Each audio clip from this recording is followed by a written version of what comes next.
Demokuraɗiyyar Afirka.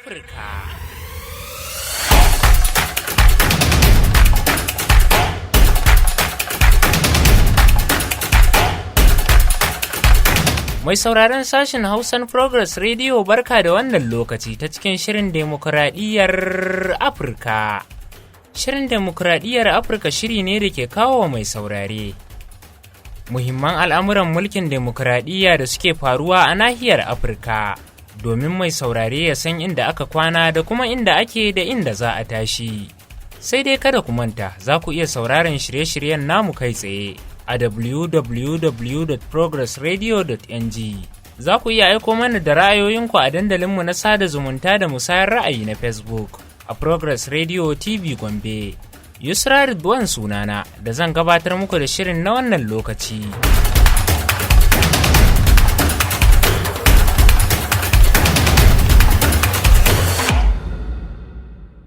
To a cikin shirin Demokuraɗiyyar Afirka na wannan mako za ku ji cewa an naɗa shugaban ƙasar Najeriya Bola Ahmed Tinubu a matsayin shugaban ƙungiyar tattalin arzikin ƙasashen Afirka ta Yamma wato ECOWAS.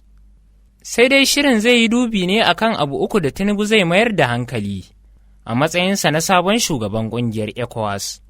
Kamar dai yadda aka saba, bayan zaɓen duk wani shugaba a kowane mataki, shugaban zai tashi, ya yi godiya ya kuma bayyana alƙawuran da zai cika a yayin jagorancinsa.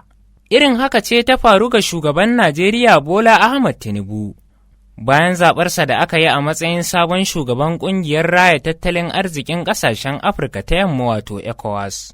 We will not allow coup after coup. Za mu tabbatar da cewa an daina samun juyin mulki daga soji zuwa soji. Za mu tabbatar da tsarin demokuraɗiyya na daga waɗanda ake so a tabbatar. A baiwa mutane damar kawar da mutanen da ba su yi musu ba a matsayin jagorori. Democracy is very tough to manage, but it's the best form of government. And we also ascribe to it. We must bite back. We can't sit like toothless. Za a yi wannan ne ta hanyar tabbatar da gudanar da zaɓuka ta yadda fararen hula za su zaɓi shugabannin da za su jagorance su akan tafarkin siyasa. We will commit to democracy and promote democracy and rule of law. I am with you. In Nigeria, we are back.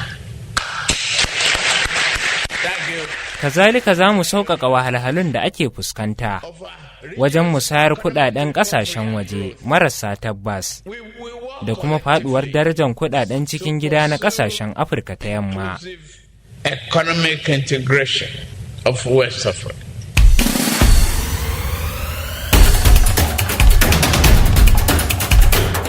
A ɓangare guda mai taimakawa shugaban ƙasa ta fuskar watsa labarai Abdulaziz ya yi wa majiyarmu ƙarin bayani game da zaben Tinubu, inda yake cewa ƙimar Najeriya na ƙara bunƙasa a idanun ƙasashen Afirka da duniya baki ɗaya. Kuma wannan dalili ne ya sa suka baiwa shugaba Bola Ahmed Tinubu jagorancin wannan ƙungiya. Abdulaziz ya ƙara da cewa, ka tuna bai yi wata biyu cikakku ba kan mulkinsa, amma darajar ƙasar da kuma shi kansa ta sa suka ba shi jagoranci, in ji Abdulaziz. Duk da cewa abu ne sananne cewa yankin ƙasashen da ƙungiyar ECOWAS ke jagoranta na fama da matsalar tsaro, amma Tinubu ya jaddada buƙatar kawo ƙarshen matsalar saboda muhimmancin da take da shi. A cewarsa, matsalar na ƙara faɗaɗa zuwa yankunan da a baya ba sa fuskantar wannan matsalar. Tinubu ya yi alkawarin tabbatar da demokuraɗiyya.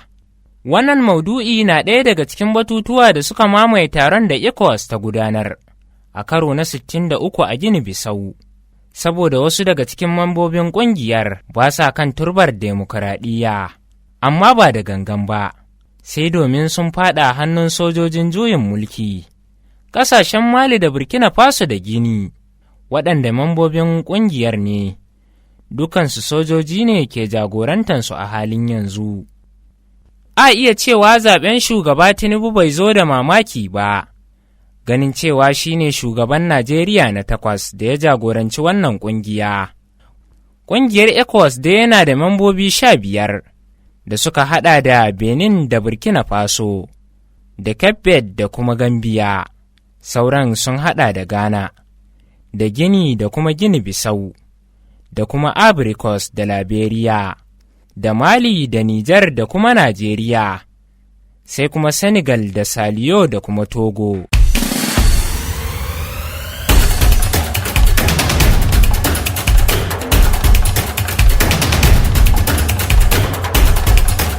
To da haka ne kuma shirin demokuraɗiyyar Afirka ya kammala, a madadin waɗanda suka tallafa wannan sashi ya kammala, musamman ma hukumar gudanarwar Progress Radio Gombe da ke yada shirye-shiryenta akan mita 97.3 a zangon FM.